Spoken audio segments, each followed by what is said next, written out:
சென்னை அண்ணா நகர் சட்டமன்ற தொகுதிக்கு உட்பட்ட ஷெனாய் நகரில் அமைக்கப்பட்டுள்ள பாவேந்தர் பாரதிதாசன் விளையாட்டு திடலை முதலமைச்சர் மு.க.ஸ்டாலின் திறந்து வைத்தார். பின்னர் மாணவர்களுடன் சேர்ந்து முதலமைச்சர் மற்றும் துணை முதல்வர் உதயநிதி ஸ்டாலின் உள்ளிட்டோர் புகைப்படம் எடுத்துக் கொண்டனர். அந்த காட்சிகளை பார்க்கலாம்.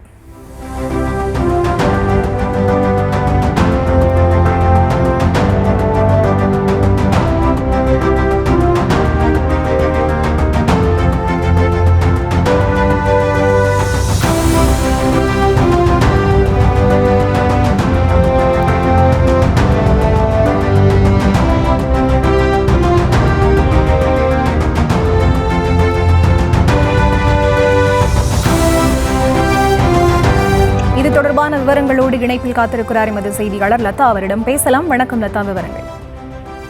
வணக்கம். சென்னை ஷெனாய் நகரில் பாவேந்தர் பாரதிதாசன் விளையாட்டு திடலில் நடைபெற்ற நிகழ்ச்சியில் முதலமைச்சர் மு.க.ஸ்டாலின் பங்கேற்று 41,83,00,000 மதிப்பிலான 7 முடிவுற்ற திட்ட பணிகளை மக்களினுடைய பயன்பாட்டிற்கு திறந்து வைத்து இருக்கிறார்.